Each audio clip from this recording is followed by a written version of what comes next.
L'ambidexterie ou la capacité d'un individu de se servir des deux mains. Comme je t'ai challengé dans la dernière vidéo, je vais déjà apprendre à écrire et à dessiner de la main droite, ce sera déjà pas mal. Let's go! Hello, c'est Xav et aujourd'hui on va appliquer la règle des 20 heures pour apprendre à se servir de notre main non dominante. Commençons d'abord par définir notre objectif de base. Ici, ce sera d'apprendre à écrire une phrase simple en majuscule. Celle-ci devra ressembler le plus possible à l'écriture de la main gauche, être lisible et essayer de dépasser un peu le stade de la grande section. On va essayer de passer au CP CE1. Et pour le dessin, il devra essayer d'être similaire au dessin de la main gauche. Forcément, ce sera un dessin basique, mais aussi d'avoir les traits les plus clairs possibles. C'est-à-dire pas de tremblotage, pas de saccade. Voilà, il faut que ça reste fluide. Ok, ensuite on va décomposer tout ceci.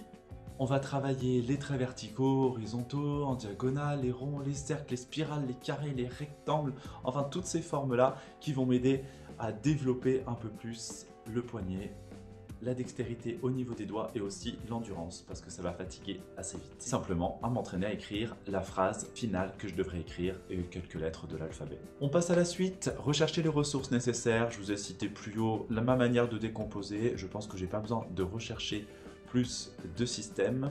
Je vais me rendre compte au fur et à mesure aussi des difficultés. J'aime bien apprendre sur le tas, j'aime bien apprendre de mes erreurs. Je pense que ça va m'aider. Et au pire, si vraiment je vois que je galère, j'irai à ce moment-là rechercher un peu plus. Quitte à prendre un peu plus de temps, c'est pas grave. Allez, assez de blabla, c'est parti, on passe à la pratique. Go! Comme toute personne qui commence une nouvelle activité, j'ai acheté plein de nouveaux accessoires, trop cool! Et je commence par dessiner donc de la main gauche un dessin basique. On aura un petit peu de flou parce que je me suis trompé au niveau du réglage du téléphone, mais vous inquiétez pas, ça va s'éclaircir un petit peu. Je vous laisse ça en accéléré, c'est parti.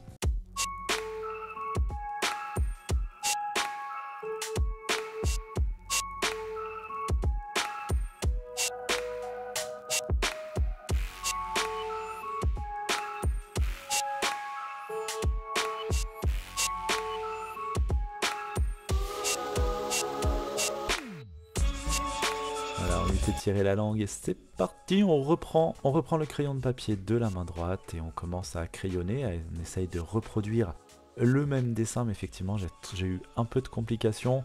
On se retrouve avec une vue de 3/4 alors que je voulais faire une vue de face. Mais c'est pas si mal pour un premier essai, j'étais assez fier de moi, je dois avouer.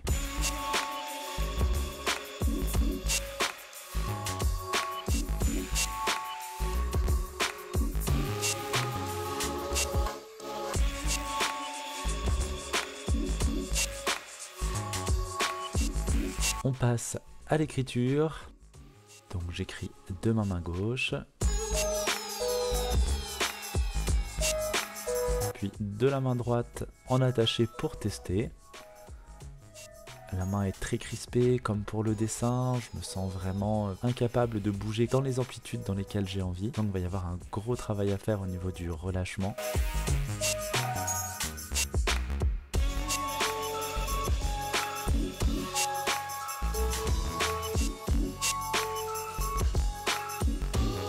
Je commence par m'entraîner à faire toutes les formes du monde, les ronds, les carrés, les triangles, les losanges et tout le petit quanti. Je nous fais vraiment du pif, j'essaie d'écrire coucou, je nous fais des petits ronds avec des petits bonhommes dedans. Je veux avant tout m'amuser et ça se passe pas trop mal.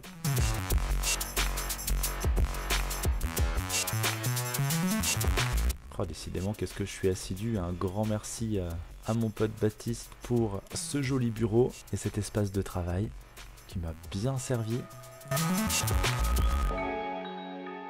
Voilà, donc on voit que j'écris des chiffres, des traits, la totale, je fais vraiment un maximum. J'essaie de travailler dans tous les sens.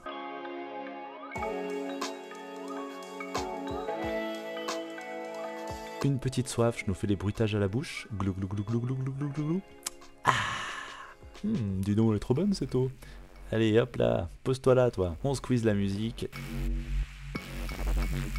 Et je me confie à vous. C'est pas facile. J'ai la main qui fatigue assez vite, l'avant-bras aussi. Et en fait, je me rends compte que je bouge pas mal le poignet et pas assez les doigts. Donc j'essaie de me concentrer là-dessus. j'essaye de pas aller trop vite, mais je vais trop vite. C'est difficile de se dire, alors, allez, tout doucement, réapprends. Et surtout, le truc en fait, c'est qu'il faut pas laisser la main décider de ce qu'elle fait, mais il faut vraiment dire à la main ce que tu veux qu'elle fasse. Ça paraît anodin. Si tu laisses la main faire son cercle, tu vas la laisser faire. Alors si tu visualises le cercle pour bouger tes doigts en même temps, tu as une meilleure connexion et du coup, tu apprends mieux. Donc il faut bien penser à ce que tu fais. Il faut pas que je sois en train de penser à ce que je vais manger à midi, même si j'ai déjà faim. Et il est 9h33. Mais bon, il reste encore une bonne heure de taf, alors on y retourne. Let's go!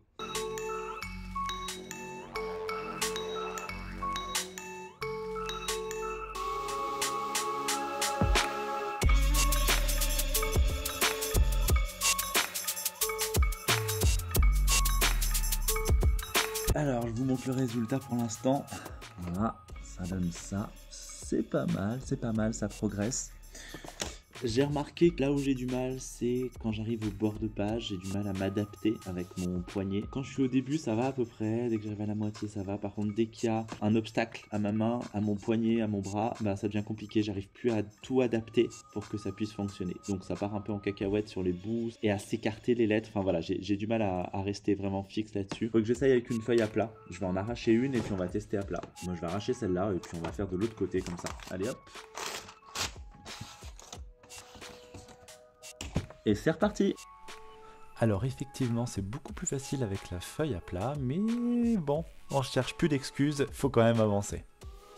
Savais-tu que dessiner ou écrire couché aide à développer la dextérité du poignet? Pourquoi? Eh bien parce que tout est au sol et tu peux pas compenser avec les autres membres. Et il n'y a que mon poignet et mes doigts qui peuvent s'activer au maximum.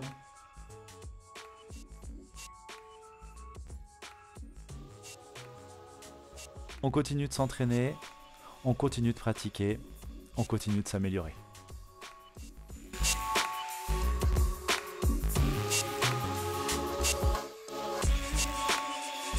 Et c'est parti, je me lance pour un dernier dessin, main gauche et puis main droite. Je me sens quand même plus à l'aise de la main gauche, toujours, ça, c'est pas une surprise. Je pense qu'il faudra quand même quelques temps avant que les deux soient aussi naturelles l'une que l'autre.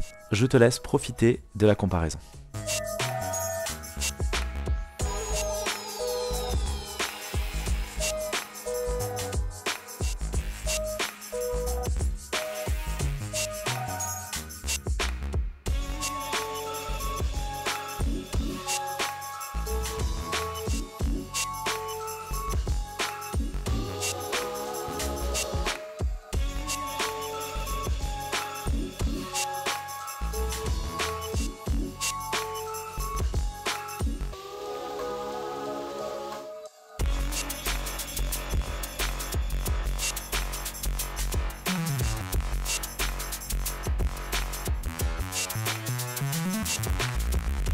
Je te laisse m'écrire dans les commentaires avec quelle main j'ai écrit le haut et quelle main j'ai écrit en bas.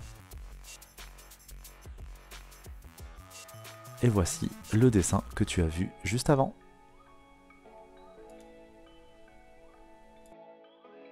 Alors, est-ce que cette aventure est finie pour moi? Pas du tout. On va encore bosser là-dessus. On va même manger de la main droite dorénavant. Et j'essaie de nous refaire un topo dans quelques semaines. Si tu as aimé cette vidéo, n'oublie pas de commenter, de liker, de partager et surtout, abonne-toi.